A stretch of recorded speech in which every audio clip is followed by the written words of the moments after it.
Cruise news. 2 Caribbean cruise ports have issued warnings. One is a state of emergency due to violence, the other has declared an epidemic. I'm going to get you the details. Plus, I have the top 10 cruise news updates from across the cruise industry, and I'm going to get you the information fast. Coming up.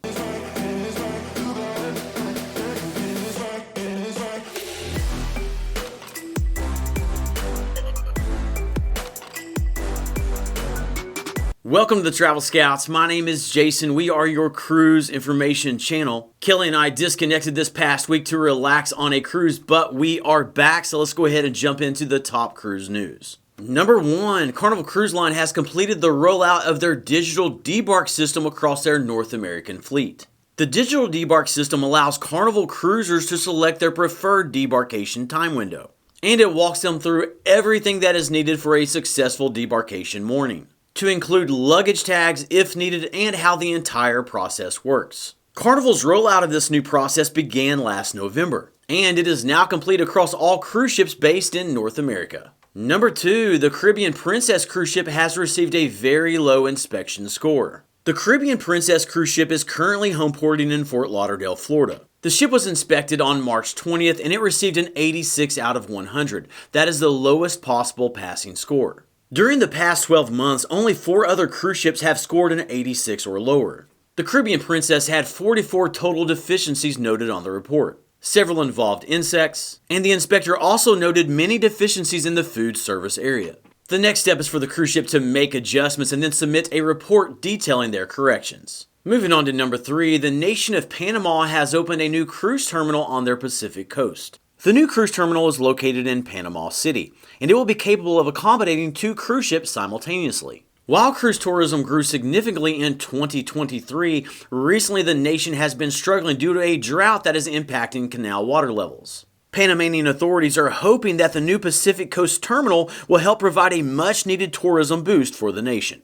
Next, number 4, Carnival Corporation has announced their financial results for the first quarter of 2024. They did much better than expected. Here are some of the highlights that may indicate what you can expect in terms of prices and cruise availability. First, bookings for the first quarter were strong. They took in a record $7 billion worth of deposits. That beats the previous record by $1.3 billion. Second, Carnival Corporation indicated that much of their availability for 2024 is already booked, so they are now turning their attention towards 2025 and beyond. And third, because of the low supply now available and the continuing high demand, the corporation CEO said that current bookings are at, quote, considerably higher prices. So all of this is great news for the cruise industry, but it also indicates that it will take a bit more effort to find cruise deals. Then number 5, Margaritaville at Sea has announced new dining concepts for its new ship called the Islander. The Islander is scheduled to launch in June of this year, and it will homeport in Tampa, Florida.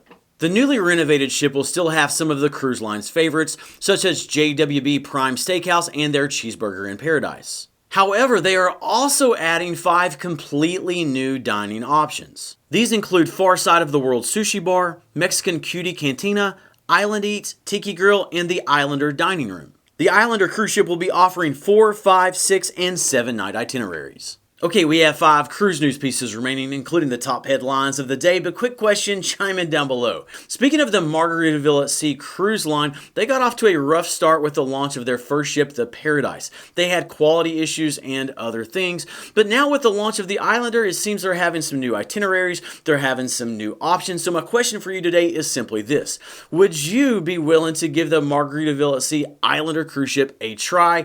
Chime in down below with A for yes or B for no. Would love to know your thoughts, but now on with the cruise news. Number 6, Norwegian Cruise Line has announced a cancellation of 20 cruises across 7 vessels for 2025. In a statement, Norwegian said the cancellations are due to fleet redeployments, charters, and 1 dry dock. The impacted cruises are on the screen right now. Norwegian said that the guests that are impacted by these cancellations will be offered alternative cruises in the coming weeks. Number 7, Carnival Cruise Line has announced an order for the cruise line's 5th Excel class ship. The cruise line is currently operating 3 Excel class ships. Those include the Mardi Gras, Celebration, and Jubilee cruise ships. Each of those vessels are basically the same, with some variations to the decor, naming, and orientation of some areas. In February, Carnival announced an order for a 4th Excel class ship that will launch in 2027. And now they have revealed the order for the 5th that will launch in 2028. Moving on to number 8, a new tourist tax for cruise passengers that disembark in Lisbon, Portugal begins today. Cruise passengers arriving in Lisbon will be charged €2, which amounts to about $2.15 US. The Lisbon City Council estimates that this will generate approximately €1.2 million in annual revenue for the city. Next, in the first of 2 cruise port alerts, number 9, Puerto Rico has declared a dengue epidemic following a spike in cases. Dengue is a virus that is spread to people by the bite of an infected mosquito. Puerto Rico has reported 549 cases so far this year. More than 340 of those had to be hospitalized. The last time Puerto Rico needed to declare a dengue epidemic was in 2012. According to the CDC, the most common symptom is fever combined with eye pain, muscle pain, bone pain, joint pain, headache, nausea, vomiting, or rash. The CDC also noted that the best prevention is to avoid mosquito bites. They recommend using insect repellent or other natural protection. The Puerto Rico Health Secretary said that the majority of cases were in San Juan, which is a major cruise port. So just something to be aware of and prepare for if you have an upcoming cruise to the destination.